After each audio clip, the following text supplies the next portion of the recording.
Buenas tardes, vamos a iniciar la clase de hoy. Hoy vamos a ver ya la última categoría de enfermedades. Habíamos dicho de enfermedades inmunitarias, ¿no? Habíamos dicho que son prácticamente cuatro, pero la de neoplasias la vamos a ver en el siguiente capítulo. Y dentro de estas cuatro tenemos, cuando exageramos, hipersensibilidades, las inmunodeficiencias, que es lo contrario, y las autoinmunitarias, cuando perdemos la tolerancia, ya hemos hablado del complejo mayor de histocompatibilidad, del HLA, todas esas cosas. En general, eh, de principio hemos dicho que la mayoría de las enfermedades, hablando de inmunitarias, no tenemos una etiología, o sea, no tenemos algo claro en lo que se representa una etiología, una causa, y la patogenia también no es muy clara. Sin embargo, la fisiopatología sí la entendemos bien, ¿no? Porque entendemos bien cómo funciona normalmente el sistema inmunitario y entendemos cuándo se da una disfunción. Entonces, en las enfermedades inmunitarias, las tres categorías, generalmente, o sea, no sabemos la etiología y la patogenia casi nada, y sí sabemos la fisiopatología. Pero cuando hablamos de inmunodeficiencias, sí sabemos mucho, o sea, sí sabemos mucho al respecto de las etiologías y de las patogenias y obviamente de las fisiopatologías. No de todos, esta categoría de enfermedades inmunitarias no cuadra con lo general que les he dicho, que no se sabe muy bien, y a veces ni sabemos si son autoinmunitarias, realmente estamos preguntándonos por qué no hay el halo, no hay el antígeno, bueno, el blanco del anticuerpo, etcétera, etcétera. Pero en este caso, cuando hablamos de inmunodeficiencias, sí sabemos bastante al respecto. Les voy a decir que en general se dividen en inmunodeficiencias primarias e inmunodeficiencias secundarias. Primaria es un término que me puede confundir. En semiología seguramente y en fisiopatología han debido ver que cuando hablamos de etiología primaria, criptogénica, ¿qué más se le dice?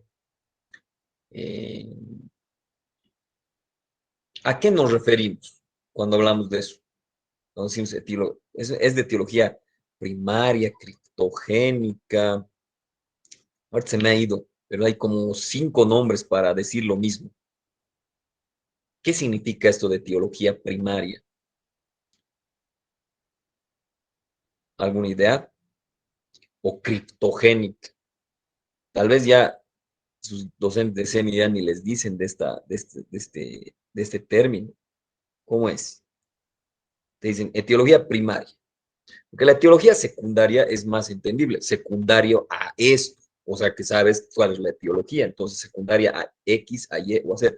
Microbiológico, eh, neoplásico, físico, químico, etcétera. Pero, ¿qué será cuando te dicen? Es probablemente de etiología primaria, criptogénica. Doctor, cripto era de, o sea, oculto y genio sería de generar, ¿no? Entonces sería de origen, un origen que no se conoce. Exacto. O sea, hemos dado no sé cuántas. Para la siguiente clase me voy a acordar porque no sé qué ha pasado, ahorita estoy. Pero tenemos como 5, 10 nombres de lo mismo para decir que no sabemos de qué etiología es. No sé si eso es más por nuestro ego como médicos, porque cuando tú le dices a un paciente, probablemente la etiología es criptogénica, el paciente y todos te ven y dicen, uy, este doctor sabe, o sea, que es muy chingón, es criptogénico, es primario. En realidad estamos diciendo, no tengo la menor idea de por qué tiene esto, la etiología. Generalmente entonces se usa primario, criptogénico, etcétera, para decir que no sabemos la etiología. Pero en las inmunodeficiencias, cuando decimos de origen primario, nos referimos a un origen genético en general. Entonces, cuando dices de origen primario en las enfermedades en las inmunodeficiencias, no es que estamos diciendo que no sabemos la causa.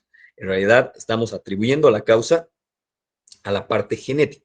Y también me van a decir ustedes, pero doctor, a veces decimos primario porque puede ser genético. Sí, también usamos primario como genético y debe ser genético. Digamos. Por ejemplo, el lupus, digamos, ¿no? Así hay gen, el HLA-DQ, así no. No, pero en las inmunodeficiencias primarias y secundarias sí sabemos mucho. Sabemos de genes, sabemos de cromosomas, sí. Entonces, se le dice primaria, pero sí conocemos mucho del origen de la etiología. Ahora, entre inmunodeficiencias primarias y secundarias, obviamente que las más frecuentes son las secundarias a algo y las primarias son genéticas, no son muy comunes y generalmente son incompatibles con la vida. ¿Qué quiere decir esto? Que en la edad pediátrica o neonatal o lactancia se muere el paciente porque no tiene un sistema inmune que lo pueda mantener vivo hasta la edad adulta. Es por eso que es muy poco frecuente como médicos generales o especialistas que no sean pediatras u oncólogos, etcétera, porque las enfermedades inmunitarias también dan secundariamente, vamos a ver esto, las inmunodeficiencias pueden generar riesgo de neoplasias, de cáncer, eso es obvio, y ya después lo vamos a ver mucho más claro. A no ser de que seas de esos profesionales con estas especialidades, pucha, hasta se nos pasa desapercibido y no sabes por qué se murió el bebé, el paciente.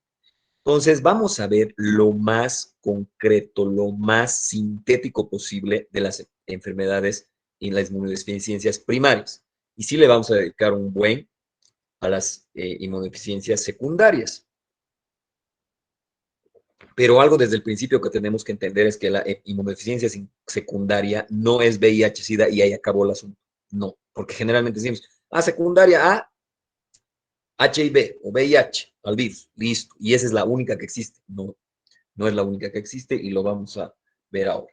Entonces, ya con este preámbulo para que se de características generales de estas enfermedades, vamos, ¿no? A lo que les había dicho. Sintéticamente, lo más importante de las inmunodeficiencias primarias es que, como ya hemos visto, y hemos visto la parte normal de un sistema inmunitario, de una respuesta inmunitaria, puede afectar tanto a la inmunidad que depende de los linfocitos B, como a la que depende de los linfocitos T, que es la celular.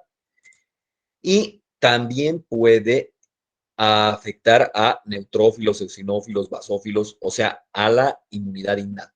Vale decir que puede afectar a cualquiera de ellas. Obviamente que cuando afecta la inmunidad celular, por ejemplo, también va de rebote influir en la inmunidad humoral, porque sabemos que el TCD4 también estimula al linfocito B, pero no es directamente, ¿no? O sea, lo estimula para que produzca una inmunoglobulina o anticuerpo específico, sí.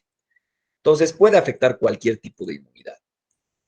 Y como les decía, generalmente esto se diagnostica en periodo de lactancia, o sea, 6 meses a 2 años y generalmente es incompatible con la vida, o sea que fallece el paciente. Una de las primeras que tenemos primaria, o sea, no secundaria, y como les digo aquí, no se cumple la ley de que cuando decimos primaria criptogénica no tenemos la más pinche idea de la etiología, sí tenemos idea. La agamaglobulinemia ligada al cromosoma X, o también llamada de Bruton. ¿Qué características va a tener esta agamaglobulinemia ligada? Si es ligada al cromosoma X, ¿en quién es más, o sea, quién es más frecuente que tenga esto? ¿Hombres o mujeres? Y casi siempre caen en esa trampa. ¿Cómo es? ¿Hombres o mujeres? Hombres. Hombres. ¿Por qué? ¿Por qué? Porque es Porque, más, ¿sí? Dime.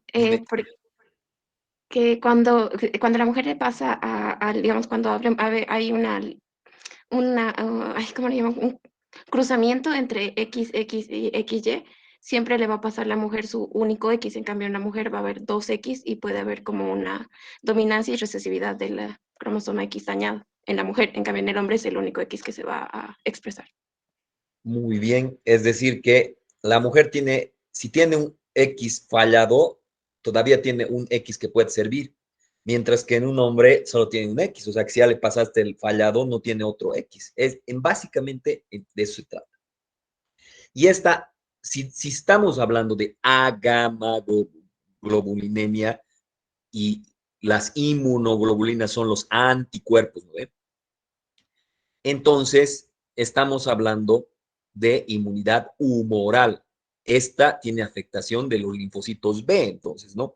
Y generalmente los afecta a los linfocitos B o los que se están diferenciando. Por consiguiente, no vamos a tener linfocitos, células plasmáticas, ¿no? Como ya habíamos aclarado con su compañera, además, es más frecuente en varones, pero sí se puede dar en mujeres, por si acaso, pero son casos esporádicos, porque es mucha mala suerte que tengas dos fallos en los dos cromosomas X. Y como siempre, cumple la ley de que es en personas, en pacientes bien jóvenes, lactantes y demás, y generalmente es incompatible con la vida. Entonces, va a haber, si no funcionan los linfocitos B, si no se están pudiendo convertir en células plasmáticas, no van a poder producir eh, inmunoglobulina. Y de ahí su nombre, A es sin, ¿no ve? A gamma globulinemia. ¿Qué quiere decir? No hay inmunoglobulinas en la sangre. Entonces, es grave, sí, y es incompatible con la vida. La forma clásica de esta enfermedad tiene las características siguientes.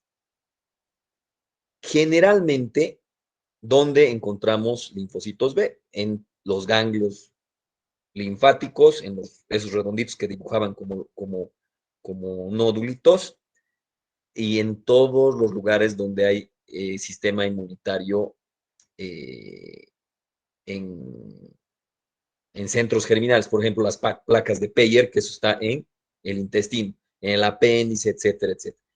Y esto es insuficiente, ¿no? Porque como estamos diciendo que hay una disminución, o sea, de la diferenciación, entonces no necesariamente eh,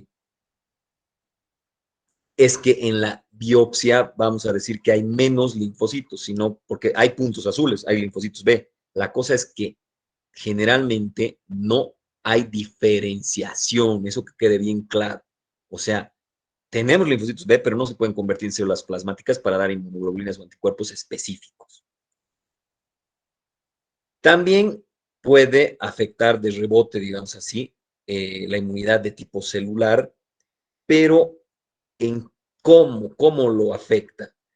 Va a haber una compensación. En general, como no funciona nuestro sistema inmunitario, nuestra respuesta inmunitaria adaptativa humoral, entonces hay una tipo compensación, entonces puede haber una hiperplasia, un aumento del número de células T en compensación a que las B no jalan porque no pueden convertirse en células plasmáticas y no pueden dar inmunoglobulinas o anticuerpos.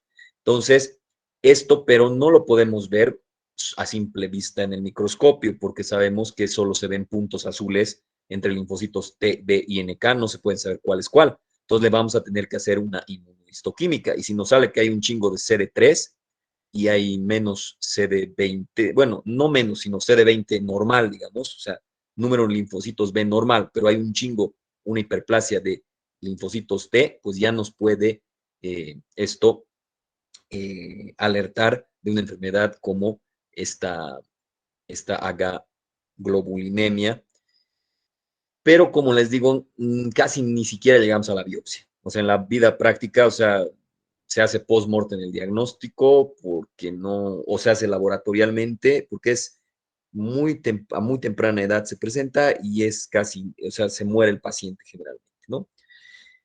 Hay otra que es primaria, la inmunodeficiencia variable común. También tenemos una I, pero no es una A, ¿ve? No es una SIN, es una hipogamaglobulinemia. En general, bajan todas las inmunoglobulinas, pero el problema es que baja la IgG, y la IgG es la que se convierte en una respuesta a largo plazo, ¿no? La que nos da la inmunidad. Entonces, es un problema porque cuando o sea, afecta a todos, pero puede solo afectar la IgG y más enfático en la IgG. Entonces, Eso querría decir que nunca podríamos tener inmunidad, por ejemplo, contra el COVID o contra algún otro eh, microorganismo o algún otro virus o bacteria. Como la regla, difícilmente la diagnosticamos fácilmente y es por exclusión. Entonces vemos, no es esto, no es esto, no es esto, incluso dentro de las propias enfermedades y las inmunodeficiencias, para no confundirla con la anterior, por ejemplo, y por descarte o por exclusión se las diagnostica. Deficiencia aislada de IgA. Esto ya es otra cosa, ¿no? Ya es mucho más compatible con la vida, ¿no? No es como las otras, no es tan grave. Más frecuente siempre es en raza blanca, le vamos a poner europeos, y menos en la raza negra y los asiáticos. Y como su nombre dice, la IgA sérica y secretora está disminuida. Por consiguiente, ya se pueden imaginar que hay infecciones a repetición que pueden ser en la cavidad oral, en cualquier tipo de mucosa, también una conjuntivitis, porque ya saben qué hace la IgA en realidad. Ahora, esta deficiencia aislada de IgA, cuidado, estamos hablando de primaria y esto puede ser una pregunta de examen, sí, que sea pregunta de examen, porque también pueden encontrar esta pregunta, sí, sí puede existir en un examen de residencia. En general es primaria, pero puede haber o sea, es genética, pero puede haber una causa secundaria a infecciones. Entonces, IgA secundaria. Y generalmente esto es post a una infección viral, como ser una parotiditis o puede ser asociada a toxoplasma o a otra infección vírica. Incluso se ha reportado secundaria a infecciones como el VIH. Síndrome de DiGeorge, más conocido, o sea, sería mejor llamarle como hipoplasia tímica, porque generalmente cuando hay una enfermedad o sea, cuando alguien descubre una enfermedad, tenemos tan alta estima a los médicos y los investigadores que le queremos poner nuestro nombre siempre. Y eso se va a aplicar también cuando hablemos de neoplasias. Tumor de Wilms, sarcoma de Kaposi. Pero o sea, el hecho que le pongas tu nombre no te da pistas de qué chingados es, entonces te lo tienes que aprender de memoria. En realidad, entonces es mejor llamarle al Di George hipoplasia tímica. Y me da miedo, pero a ver, voy a preguntar, ¿qué será la hipoplasia? ¿Qué diferencia habrá con la atrofia? ¿Cómo es? Porque como que falta, como que creo que no nos han dado eso en las teóricas. Hipoplasia, si ya habíamos hablado de la hiperplasia, hipertrofia, metaplasia, y ahora la hipoplasia, ¿qué onda? ¿Por qué no estaba en el capítulo 2? ¿Cómo Doctor, es? hipoplasia sería la disminución de los números de células, o sea, la replicación de números de células. Y la atrofia no es eso. Pero la atrofia no es trofos, o sea, una disminución más que todo en la parte metabólica. Y eso disminuiría más que todo a una sola célula o algo así era. No. Ujú. ¿Qué entienden por atrofia? Ya que, digamos, no han hecho esta disquisición con hipoplasia, pero atrofia, sí, ¿qué es atrofia? ¿Cómo la definen a la atrofia? Nada. ¿Cómo es que es atrofia?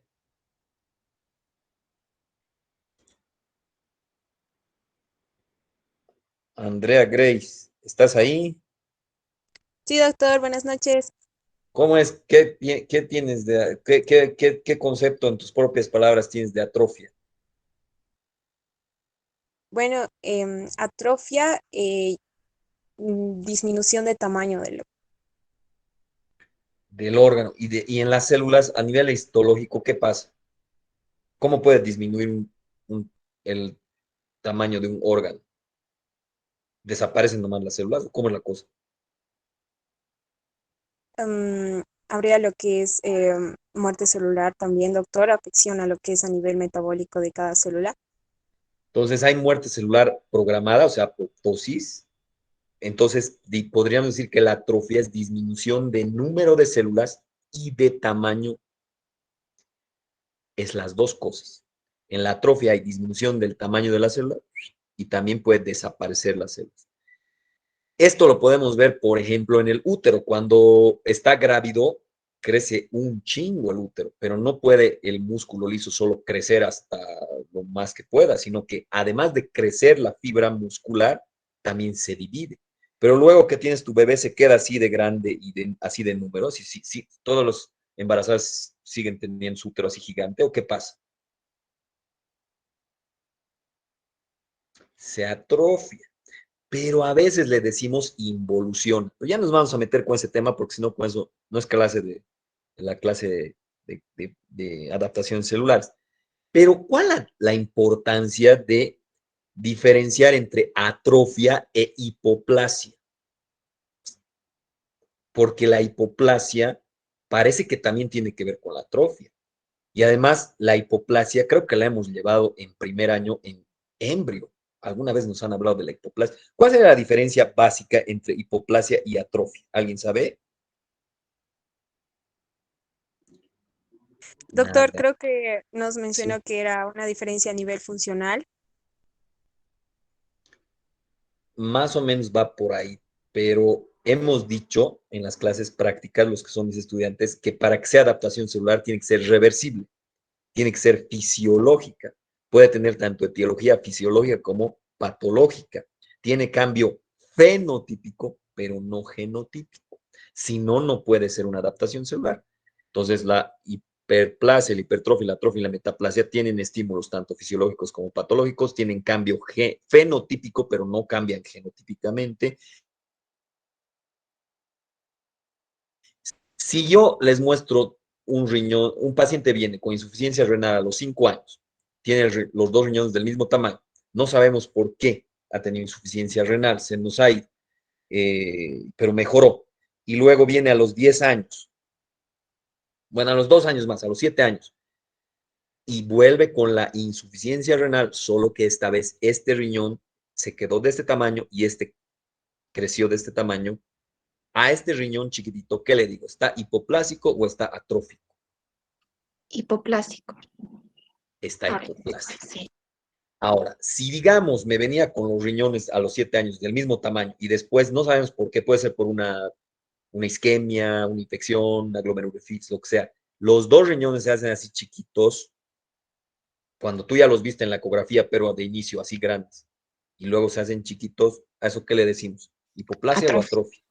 atrofia? Atrofia. Pero no es solo por hablar correctamente, ¿no ve? ¿Quién tiene el problema más grave? ¿El paciente con hipoplasia renal o con el paciente con atrofia renal? Con atrofia, ¿Es el que tiene más gravedad? según yo, sí. Yo pienso que el hipoplásico, doctor, porque sería irreversible. Exacto, porque sabemos que las adaptaciones celulares tienen que cumplir 5 cosas. Reversibilidad, tiene estímulo fisiológico, puede tener estímulo patológico, tiene cambio fenotípico, pero no tiene mutación, no tiene cambio genotípico. La hipoplasia cuadra con esas 5 cosas. La hipoplasia es fisiológica, No, ¿sí o no? No, doctor. No. La hipoplasia es reversible, No, doctor. no se puede. La hipoplasia tiene cambio fenotípico, sí, porque cambia de forma. Y la hipoplasia tiene cambio genotípico, sí o no. ¿Por qué no se ha desarrollado así el riñón? La explicación es porque hay una mutación, una alteración genética que ha hecho que no se desarrolle el riñón.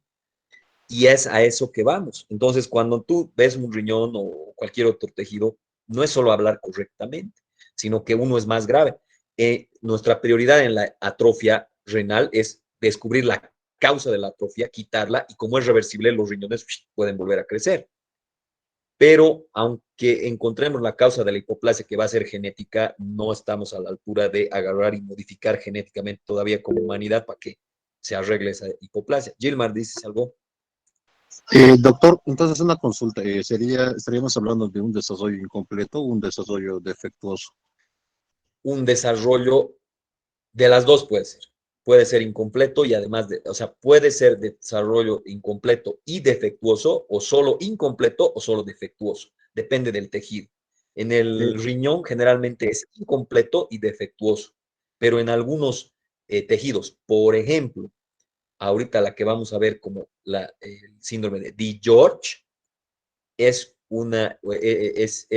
más un desarrollo defectuoso, más un desarrollo incompleto. Gilmar, dime. ¿Y cuál sería la diferencia entonces, doctor, con aplasia? Ah, muy bien. La aplasia es ya nada. No creció, no hubo. En la práctica no existe realmente una verdadera aplasia porque eso quería decir que nunca se desarrolló nada. Por ejemplo, cuando decimos aplasia medular de la médula, de la médula ósea, ya no hay, en teoría estarían diciendo que no hay precursores de glóbulos rojos, de blancos, ni de plaquetas.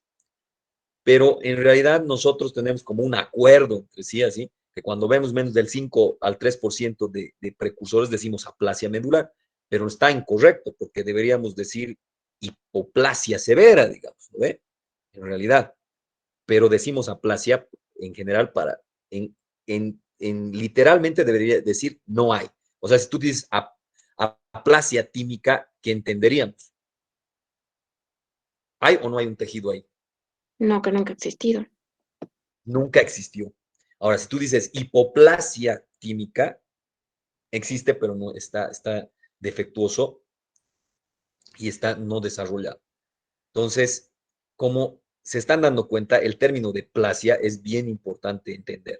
Aplasia, hipoplasia, anaplasia, displasia, que vamos a ver en neoplasia, anaplasia, metaplasia, es bien importante entender. Entonces, ya volviendo al tema, la hipoplasia tímica nos dice más que un síndrome de George, ¿no? O sea, que te puedes olvidar de no entender qué chingas era un síndrome de George, ¿no? Entonces, es una deficiencia de linfocitos.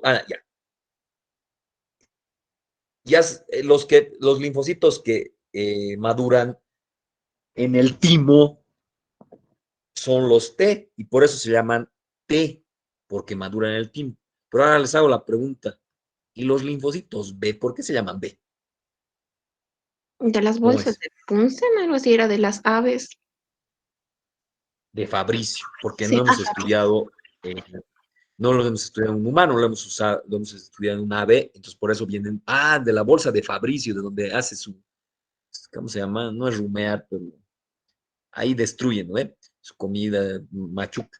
Entonces, por eso se llaman linfocitos B, pero nosotros no tenemos eso, pero se ha quedado así el nombre porque lo estudiamos en aves. Ahora, la hipoplasia tímica entonces va a tener que ver con la inmunidad celular o la humoral. La inmunodeficiencia va a ser celular o humoral. Celular.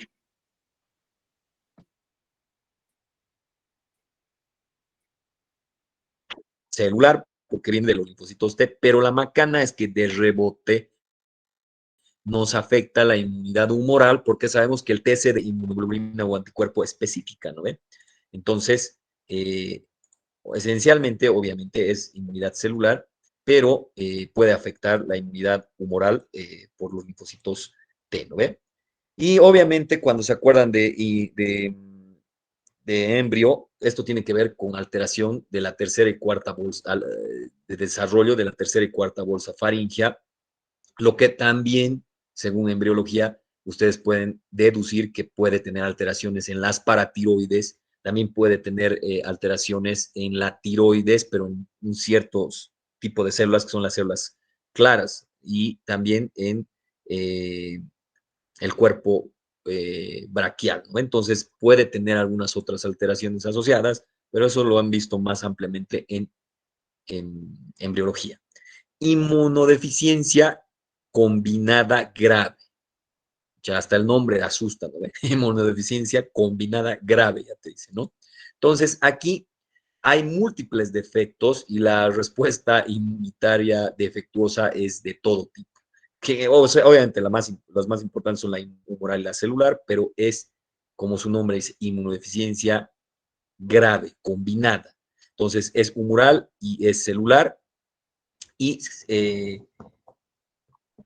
semiológicamente se caracteriza por un exantema, o sea, por una lesión en la piel, que se le llama exantema morbiliforme. Eso lo ven ustedes más ampliamente en semiología, cómo se diagnostica, cómo se observa, pero básicamente es por un síndrome, por una enfermedad asociada a injerto contra huésped. Esto lo vamos a ver al final en los rechazos agudos, hiperagudos y crónicos.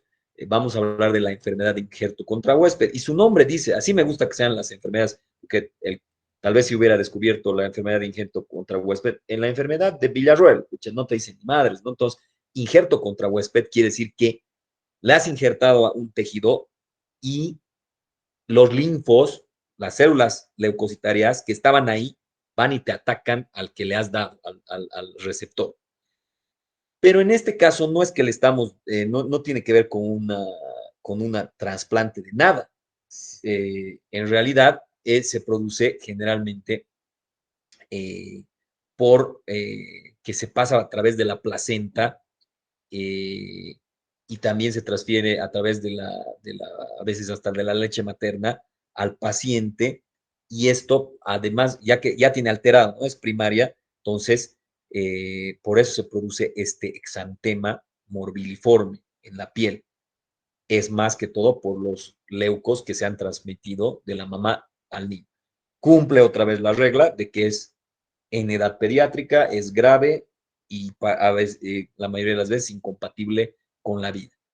Se han descubierto otras formas menos frecuentes de estas enfermedades de forma recesiva autosómica, y entonces las recesivas autosómicas son un poco más compatibles con la vida, pero de todas formas, gracias a Dios, son muy infrecuentes y pueden afectar, las que son recesivas, generalmente afectan más la inmunidad celular que la humoral, pero como les digo, rara vez van a poder diagnosticar esto y generalmente es ya en la autopsia o de plano nunca nos enteramos de por qué tuvo este paciente esto. Inmunodeficiencia con trombocitopenia y eczemas. Síndrome de Wiskop-Aldrich. Si te dicen síndrome de Wiskop-Aldrich, también qué chingados será, ¿no? Entonces, mejor inmunodeficiencia con trombocitopenia y eczema. Ahí te dice ya casi lo que tienen, ¿no? Entonces, una deficiencia que además va a afectar a la parte de la coagulación y va a tener una expresión clínica en la piel. Entonces, trombocitopenia, edema, esto sí es importante, cuidado, porque ya habíamos hablado la de Burton, ¿no ve? Que tiene que ver ligada al cromosoma X, esta también, pero no es lo mismo, ¿ve? No es la misma que hemos manifestado. Esta tiene, ¿qué cosas clínicas más principales que la diferencian? Pues ahí es la trombocitopenia y el eczema, ¿no?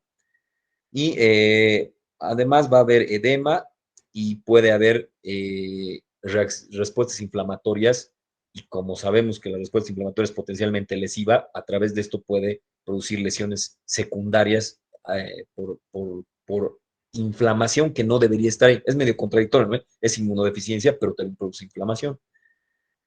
Deficiencias genéticas del sistema del complemento. Sabemos ampliamente que el complemento es muy importante en la inmunidad innata, ¿no?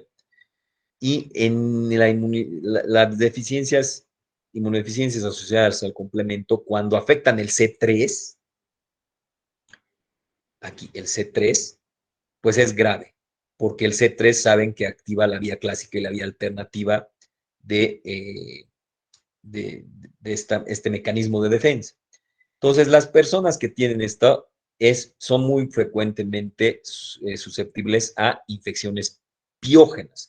¿Qué es una infección piógena? Es una infección bacteriana, ¿ya? Eso es lo más importante de esto. Bueno, hay inmunodeficiencia. Cuando hablamos de las inmunodeficiencias ya secundarias, ¿a qué le estamos diciendo? Le estamos diciendo secundarias a una infección probablemente, pero también podría ser al cáncer. Después de un cáncer por ejemplo, un linfoma que te acaba con tus leucos, tu médula ósea y demás, puede ser.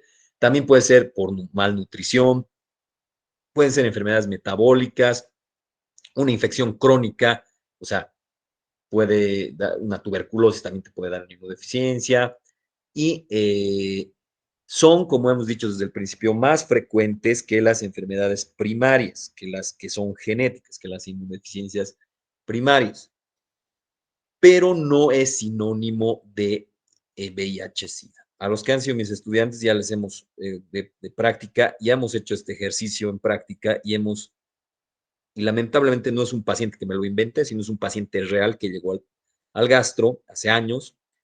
Y ese paciente tenía 30 y tantos años de edad, viajaba mucho por su trabajo, tenía su esposa, sus dos hijas y demás.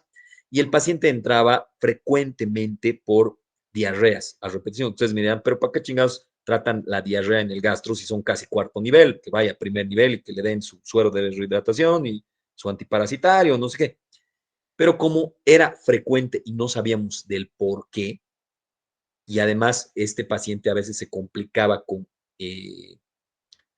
hasta casi entraba en choque hipovolémico porque tenía unas diarreas tremendas y teníamos que compensarlo. Entonces tenía muy frecuentemente diarreas a repetición por giardia, luego venía por otras infecciones. Entonces, lo más obvio que hemos pensado es que tenía algún tipo de inmunodeficiencia. ¿Y cuál creen que hemos pensado de cajón, así de entrada? Porque además se le complicaba a veces en el hospital con neumonías y demás, o sea, otras infecciones en otros órganos, en otros sistemas. Entonces hemos dicho, seguramente tiene una inmunodeficiencia. ¿Y qué de primera inmunodeficiencia pensaría que tiene este paciente? ¿Cuál es la que apostarían ustedes? SIDA. VIH, doctor. No, SIDA. Sí, VIH. Todos hemos dicho, no, este debe tener VIH, entonces le hemos pedido un ELISA. Pero ya nos debía llamar la atención que tenía una leucocitosis en la sangre. Entonces, como que, ¿cómo cuadro esto? Si es una inmunodeficiencia, ¿qué es una leucocitosis? ¿Qué significa eso?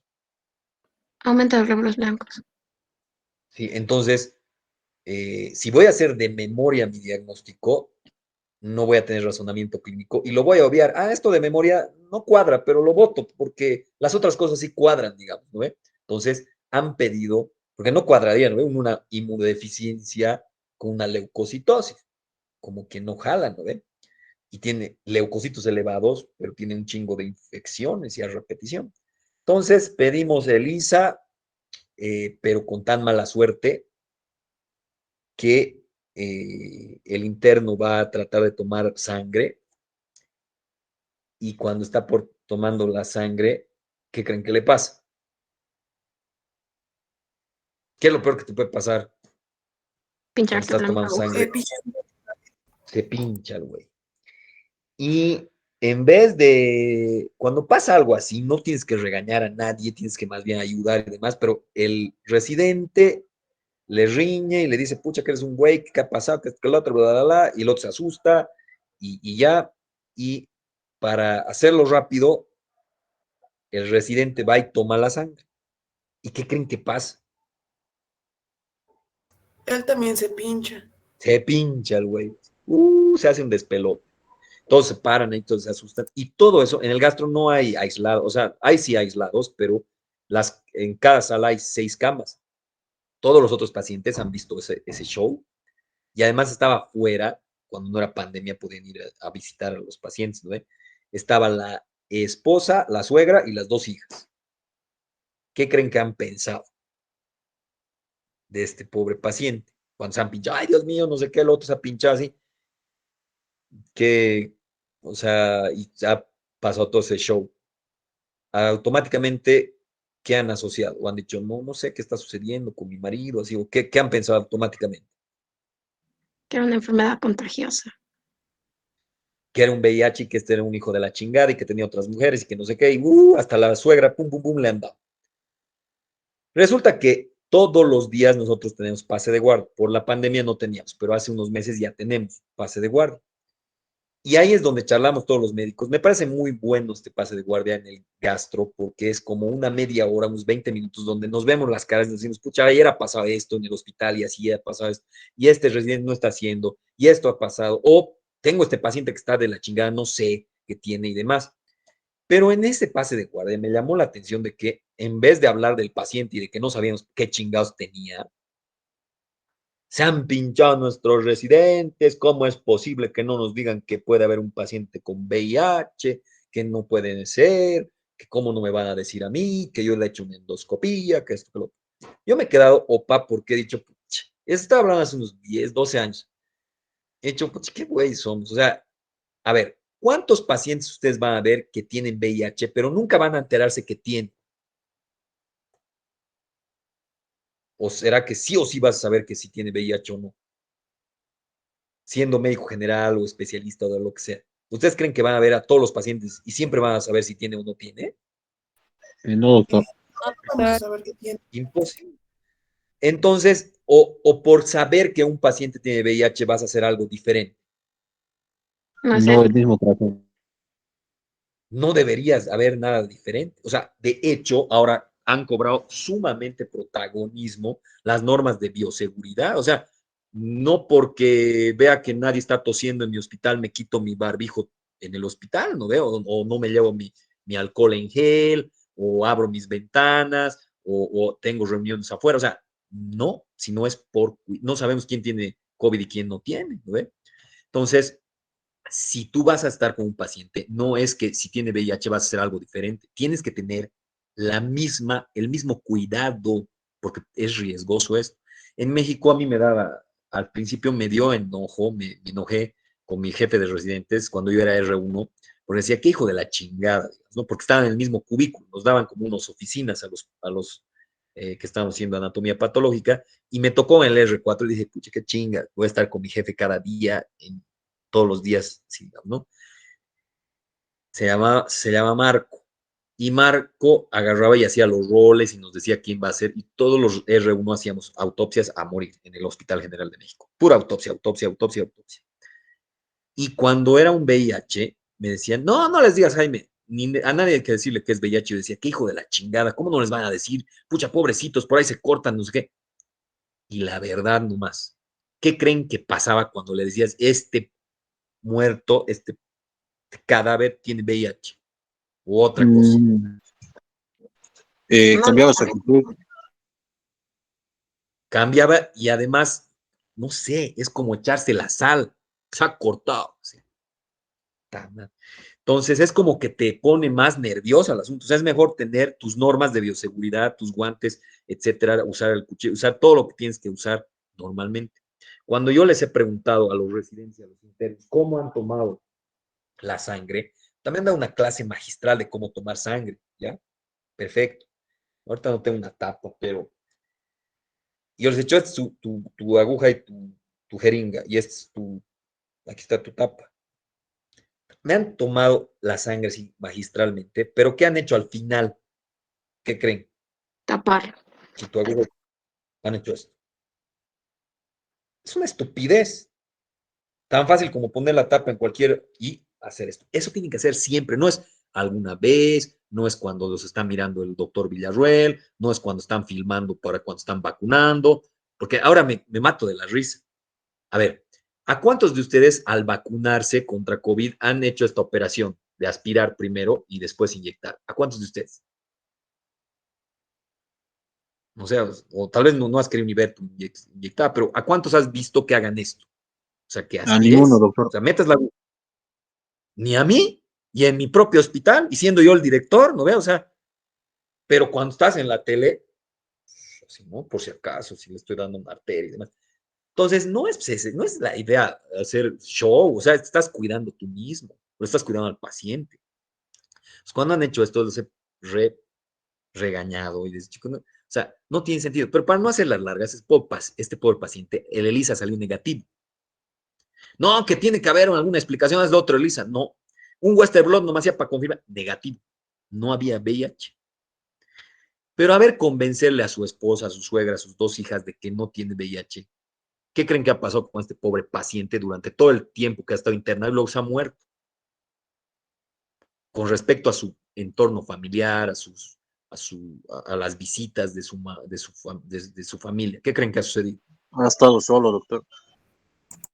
Sí, por una estupidez que es solo culpa de nosotros, por bueyes, por no tener razonamiento clínico.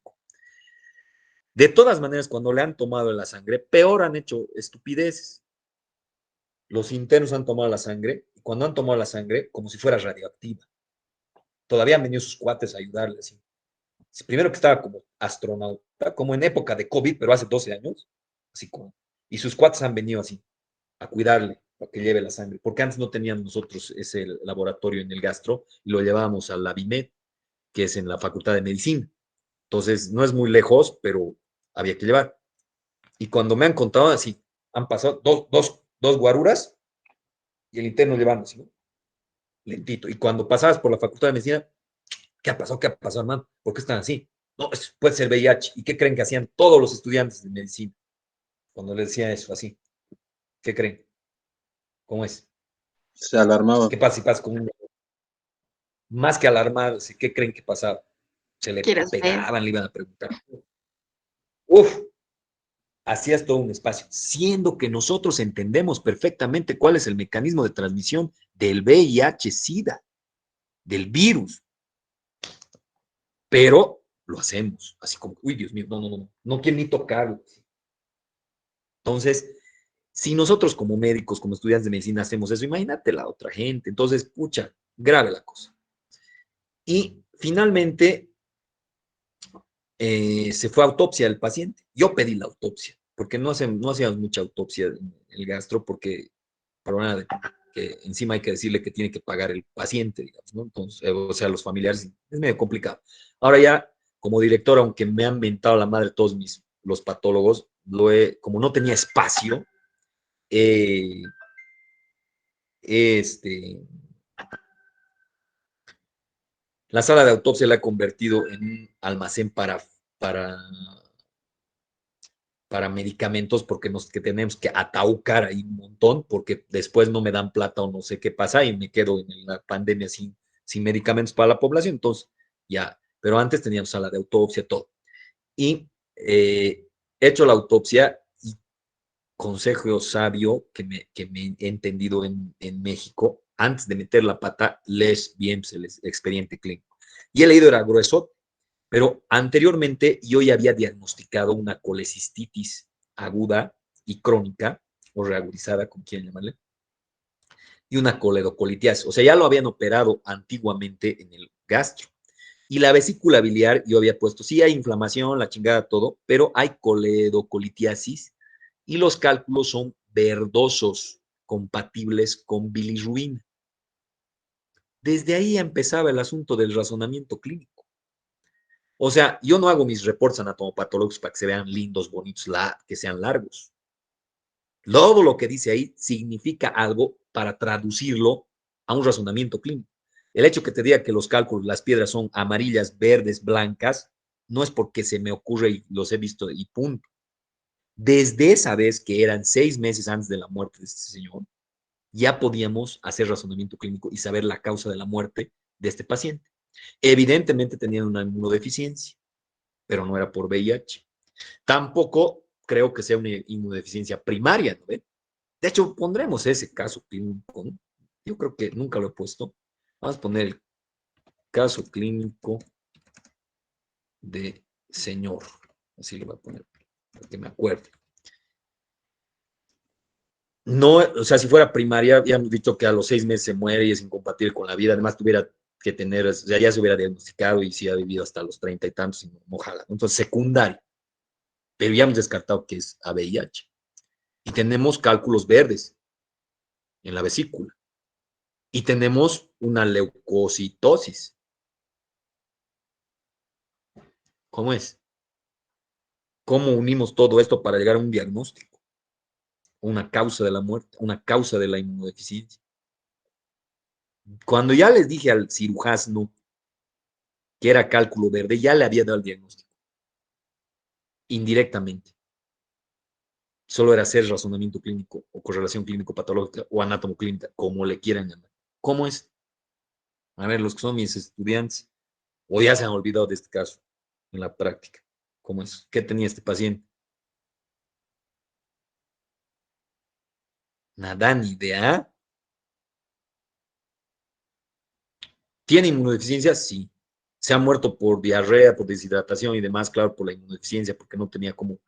eh, pero, ¿qué tienen que ver los cálculos verdes? ¿De dónde chingados viene la bilirrubina? De los glóbulos rojos. Destrucción. Encima en la autopsia he visto un vaso de este vuelo, así grandote, que es donde se destruyen los glóbulos rojos.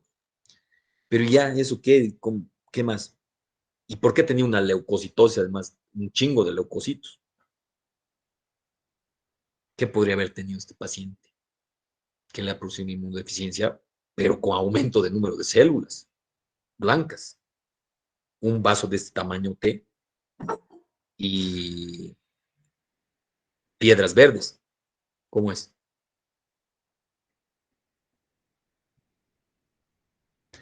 Si hay más destrucción de glóbulos rojos, puede ser. ¿Por qué? Porque tienes una esplenomegalia. Causas de esplenomegalia que no sean hipertensión portal. ¿Qué puede hacer que crezca tu vaso?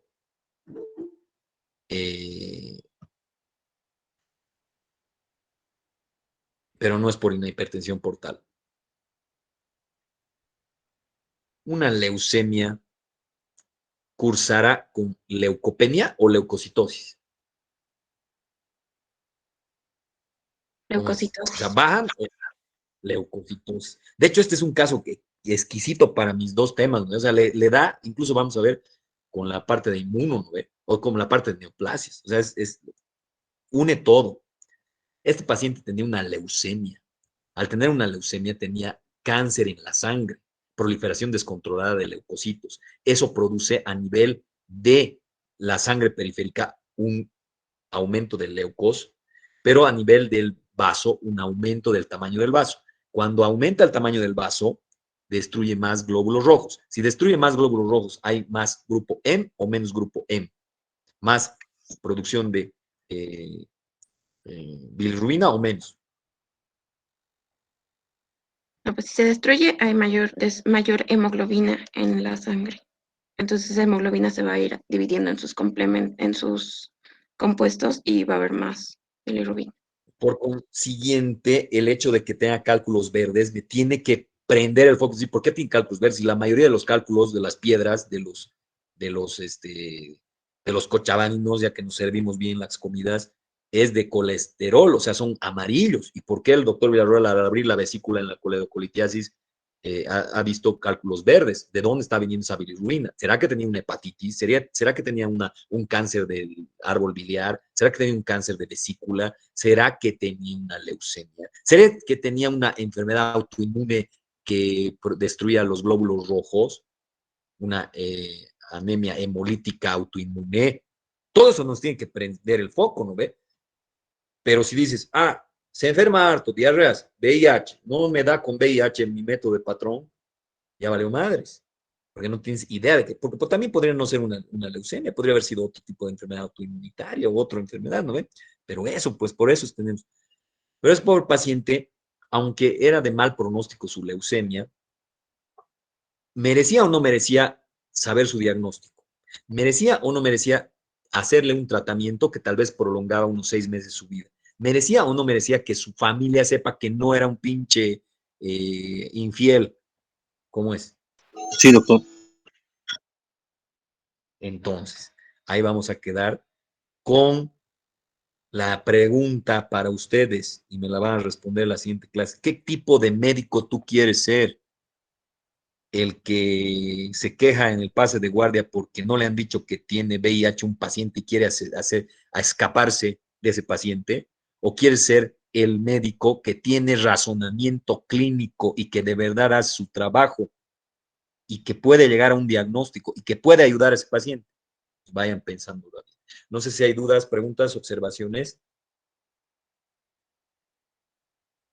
Bueno, Si no hay más dudas, preguntas, observaciones, no me ha dado tiempo. Vamos, la siguiente clase va a ser el VIH así como tal, pero no lo vamos a extender mucho porque ya lo han visto en bacterias, ¿no? O sea, no vamos a hablar tanto de la parte de molecularidad, no. Y después vamos a ver unos acúmulos que es la amiloidosis y los rechazos agudo y hiperagudo. Eso tenemos que ver, porque ya tengo que tener más tiempito para la parte de neoplasias. Bueno, si no hay más dudas, preguntas, nos vemos, chicos. Chao, chao. Hasta luego, doctor. Gracias, doctor. Hasta luego. Nos vemos.